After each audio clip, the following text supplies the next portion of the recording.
Hey, what is up guys, welcome back to my channel. In today's video we are gonna be moving on with the Subi build.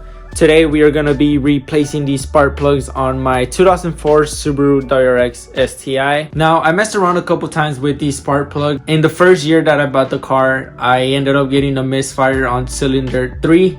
Ended up being my spark plug. Since I was gonna be replacing the spark plug, I figured I'd try and look for some other kind of spark plugs that were gonna help me run my car a little faster. So I found some aftermarket spark plugs that I wanted to run on the car, and I ended up buying them. I put them on the car, and the car was not running right. It did not accept those spark plugs. I ended up switching back to the OEM ones, and ever since then I have not touched these spark plugs or messed around with them. So that is what brings today's video in. Today we're gonna be replacing these spark plugs on my 2004 STI. Like I said, I changed these spark plugs when I bought the car throughout that first year. So I had the car already 3 years, so I'm pretty sure that if I replace them, the car is gonna run a little healthier and better. I already went ahead and picked up my spark plugs. I usually go to my Advanced Auto Parts to get them. But yeah, these are the spark plugs that we are gonna be using in today's video. These are gonna be the NGK spark plugs. They are igninium, which is what is recommended for my car. Last time I did this on the car, it was a really complicated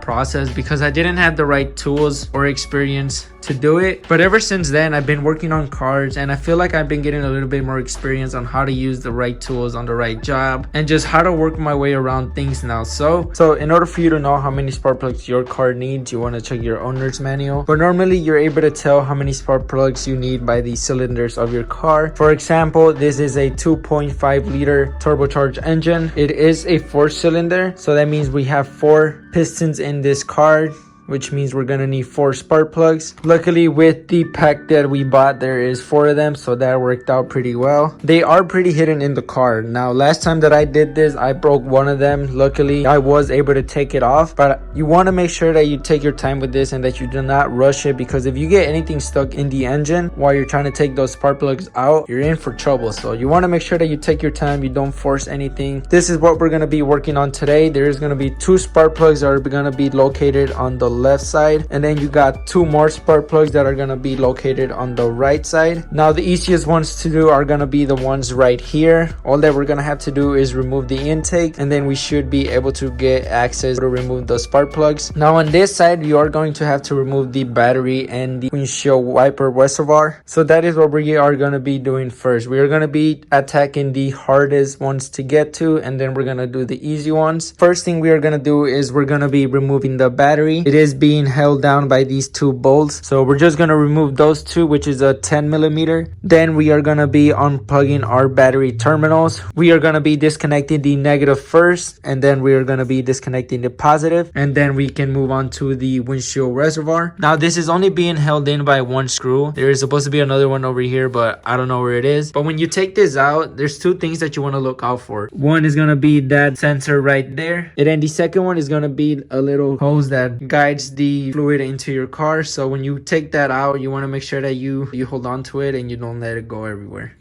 And then we should get enough space to be able to work in there to just remove the spark plugs and put the new ones in. But yeah, let's just go ahead and get straight to it.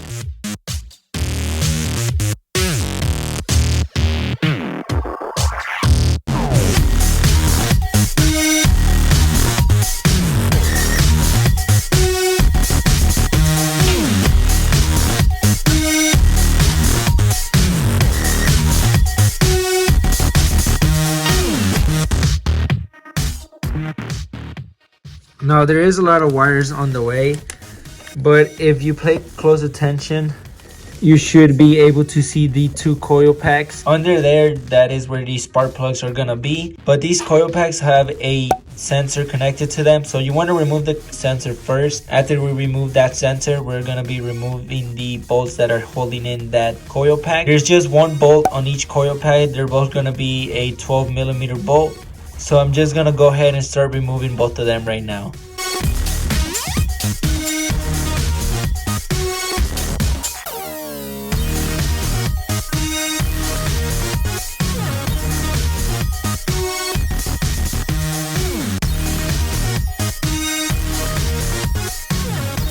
So as you guys can see, we ended up removing the coil packs and the sensors. I ended up labeling the sensors, so when I put them back, I know which one goes where. I also have the coil packs over here. I just put some tape and labeled it right and left. That way I know which one is gonna go in which spot again. I don't want to like mess around and rearrange that. I'm just gonna keep it the way it is. So now that we got these out, we are able to get access into the spark plugs. That is gonna be the next thing we are gonna do. So right now, I forgot what the size of my spark plug is. Luckily, I have the exact same ones right here, so I'm just gonna put a socket over this spark plug to see which one it is. That way when I put it in there, I don't have to figure it out. I can just figure it out now that I got these. So I found the socket that fits my stock spark plugs. It says right here, caution for spark plug use only. So it is made for spark plugs, but I just want to show you guys. So this is a 5/8 socket, but it's a special kind of socket because on the inside it has like a rubber bushing, and what that does is when you put the spark plug in here, it kind of hugs it and it holds it tight in there, so that when you try and remove it or add it in there, it just doesn't fall out because it's hugging the spark plug. This is to help you make the job a little easier. So yeah, having the right tools does make the job easier. But right now we're just gonna go ahead and remove the old spark plugs and we're gonna put the new ones in. By the way, these spark plugs are supposed to come pre-gapped, so I don't gotta worry about measuring the gap of the spark plug, but some people like to double check. I personally think that we're gonna be just fine, but yeah, they're supposed to be pre-gapped and I'm not gonna worry about adjusting the gapping size. We're just gonna put them in the car exactly how they came. You want to make sure that you put the spark plug in there right. You don't want to force it in there. You just want to make sure that it goes in smoothly, and then when you tighten it, it doesn't need to be too tight. My torque wrench doesn't fit there, so we're not going to be able to torque it down. All I'm going to do is just tighten it, make sure that it's nice and snug. But yeah, right now we're going to remove the other spark plug and then we're going to put the new one in. After we do that, I'm just going to go ahead and put the coil packs right back in there as well, just to make sure that we finish everything on that side. And then we're going to move over to the other side and then continue the other spark plugs there.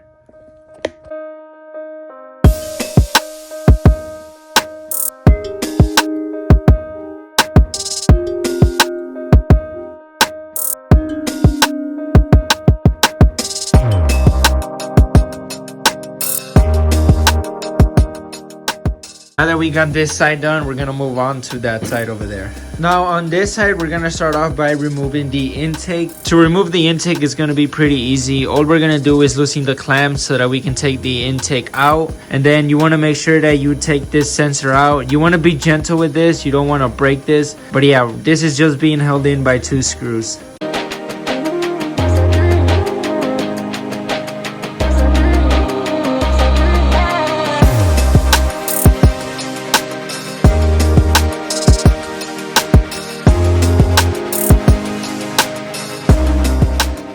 Okay, so we just finished removing the intake. Right now we should be able to get more space to work on our spark plugs. We're basically gonna do the exact same thing we did on that side, but we're just gonna do it on this side. So we're gonna start off by removing the sensors, then we're gonna take off those 12mm bolts. The coil pack should come out, and then we should be able to take the 2 spark plugs out. And just like that, we got both of the new spark plugs inside the car. Right now all I'm gonna do is put everything back like the way it was. So I'm gonna start off by putting the coil pack, then the sensors that connect to the coil pack. After that, I'm gonna put the 12mm bolts that are holding in the coil pack, and then after that I'm just gonna be putting the intake back on here. After that, the only thing left to do is to put the reservoir and the battery back. So I'm just gonna go ahead and take care of that, and then we should be able to start her up. I did have the battery charging while we were working on the car, so hopefully the battery is nice and charged to the point where the car is just gonna turn on its own.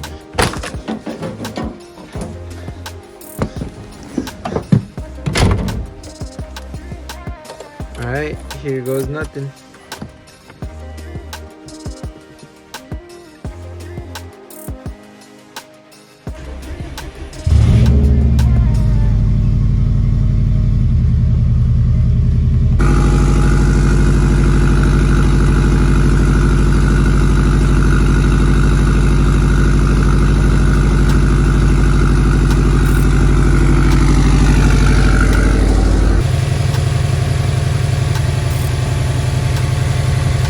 And just like that, we are gonna be completely done with today's video. All I gotta do is put these things away, but the car is running healthy. There's nothing weird going on with it. I'm really happy that we were able to get those spark plugs in without an issue. It actually, when I turned it on kind of nice. It didn't sound like the usual startup. It kind of sounded a little healthier. That might be just me, but I remember when I started, I didn't have that many tools, so it was pretty hard for me to do this. Now that I got more tools and a little bit more experience, it was pretty easy and simple to do. But again, we are doing these things just to make the car as reliable and as healthy as possible. Hopefully by the time that the car is ready to get painted, we take care of all of these stuff. The next thing that I want to take care of is either the coolant flush or the Tomei exhaust shine. Now what I mean by that is the Tomei that I have on my car, I bought it because it was a really nice known piece, and the fact that it's dirty and just nasty makes me really upset. So I went ahead and ordered some metal polish as well as some clay so that we are able to clay it and buff it clean. Not only that, I did buy some new hangers for the car, so we're just waiting on all of these parts to get here. As well as with the cooling flush, I'm waiting on this special funnel that is supposed to help the flushing process a little bit more simple. I am going to try and upload more videos more consistently. Not only that, I am wanting to go to the track this year. So if any of you guys know any track days that are going to be going on throughout 2021, make sure you guys hit me up on Instagram. Let me know. I'll pull up with you guys. I'll race a couple of you guys as well. But until then, I really hope you guys enjoyed today's video, and I'll see you guys on the next one. Stay tuned.